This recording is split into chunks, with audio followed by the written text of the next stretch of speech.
भारत में मृत्यु दंड कुछ विशेष अपराधों के लिए भारतीय दंड संहिता के तहत निर्धारित किया गया है। इनमें धारा 302 हत्या, धारा 376 ए दुष्कर्म जिसके परिणाम स्वरूप मृत्यु या स्थायी कोमा और धारा 364 ए फिरौती के लिए अपहरण आदि प्रमुख हैं।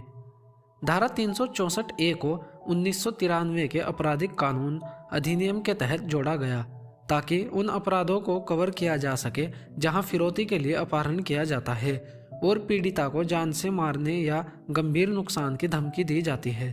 यह धारा विशेष रूप से बढ़ते अपहरण के मामलों को ध्यान में रखकर लाई गई थी, जिनमें अपराधियों द्वारा फिरौती के लिए गंभीर अपराध किए जा रहे थे। 1994 में इसे और संशोधित किया गया ताकि इसमें अंतर्राष्ट्रीय संगठनों या विदेशी सरकारों को प्रभावित करने वाले मामलों को भी शामिल किया जा सके। सबसे विरले मामले का सिद्धांत। भारतीय न्यायपालिका द्वारा मृत्यु दंड का प्रयोग सबसे विरले मामलों के सिद्धांत के आधार पर किया जाता है। यह सिद्धांत बच्चन सिंह बनाम पंजाब राज्य के मामले से उत्पन्न हुआ था। इसमें बताया गया था कि मृत्यु दंड केवल उन्हीं मामलों में दिया जाना चाहिए जहां कोई और सजा अपर्याप्त हो। इस सिद्धांत का उद्देश्य यह सुनिश्चित करना है कि मृत्यु दंड का उपयोग सामान्यता न हो, बल्कि केवल अत्यधिक गंभीर अपराधों के लिए ही हो। इस सिद्धांत को आगे मच्छी सिंह बनाम पंजाब राज्य के मामले में और स्पष्ट किया गया। इसमें न्यायालय ने उन अपराधियों को बताया जो सबसे विरले श्रेणी में आती है, जैसे अपराध की क्रूरता, उसके पीछे का उद्देश्य, समाज पर उसका प्रभाव और अपराध की निंदनीय प्रकृति। पूर्ववर्ती निर्णयों का विश्लेषण। इस निर्णय में विभिन्न मामलों का जिक्र किया गया जिनसे मृत्यु दंड के प्रयोग पर गहराई से चर्चा होती है। तो आइए जानते हैं उन मामलों के बारे में।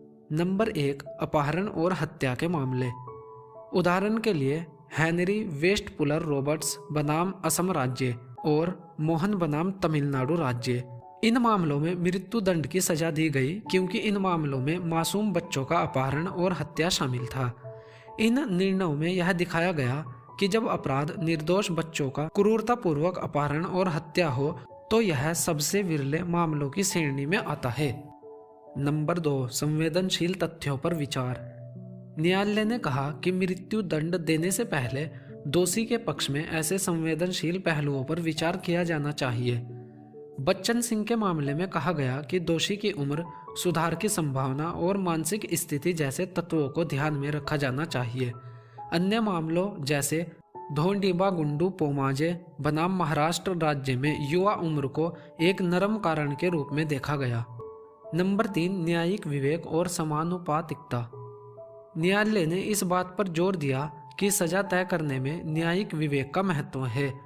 धारा 303 आईपीसी, जिसे मिथु बनाम पंजाब राज्य मामले में असंवैधानिक घोषित किया गया था, के विपरीत धारा 364 ए न्यायालय को विवेक का अधिकार देती है। इस धारा की संरचना संविधान के अनुच्छेद 21 के तहत जीवन के अधिकार के अनुरूप है। न्यायिक विवेक और उचित सजा। न्यायालय ने कहा कि सजा का अपराध के अनुरूप होना आवश्यक है। यदि कोई सजा बहुत कठोर हो और अपराध के अनुपात में ना हो तो उसे असंवैधानिक घोषित किया जा सकता है। उदाहरण के लिए अमेरिकी सुप्रीम कोर्ट के वीम्स बनाम यूनाइटेड स्टेट्स और एनमुंड बनाम फ्लोरिडा जैसे मामलों में न्यायालय ने कहा कि सजा अपराध के अनुपात में होनी चाहिए। सोलेम बनाम हेल्म के मामले में यह बताया गया कि समानुपातिकता का सिद्धांत न केवल मृत्यु दंड बल्कि अन्य सजा के मामलों में भी लागू होता है। भारत में न्यायालयों ने भी यह सिद्ध किया है कि वे सजा के प्रकार पर विधायिका के निर्णयों का सम्मान करते हैं, लेकिन यह सुनिश्चित करते हैं कि वे संविधान के प्रावधानों और नागरिकों के मूल अधिकारों के अनुकूल हो। अनिवार्य मृत्यु दंड के खिलाफ तर्क।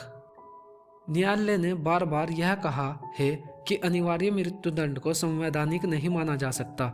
मिथु बनाम पंजाब राज्य मामले में सुप्रीम कोर्ट ने धारा 303 आईपीसी को इस आधार पर असंवैधानिक घोषित किया कि यह न्यायालयों के विवेक को समाप्त करता है।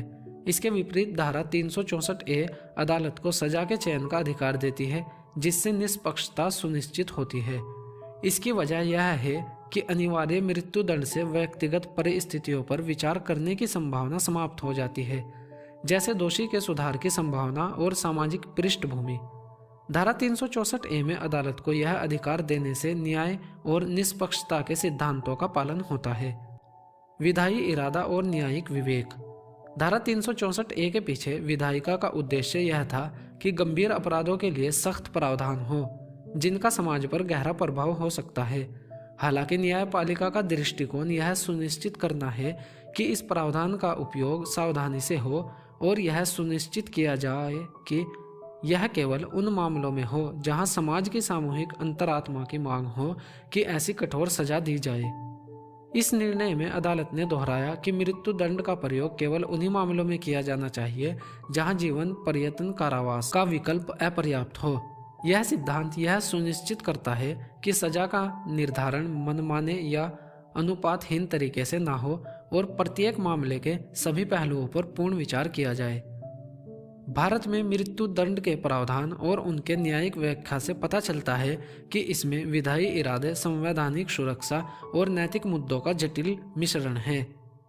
न्यायपालिका ने ऐसे ढांचे को परिभाषित करने में एक महत्वपूर्ण भूमिका निभाई है जो सुनिश्चित करता है कि मृत्यु दंड का प्रयोग केवल सबसे विरले मामलों में हो। यह दृष्टिकोण नागरिकों के जीवन के अधिकार की रक्षा करते हुए सबसे गंभीर अपराधों के लिए राज्य के न्याय संगत उद्देश्य की भी सेवा करता है।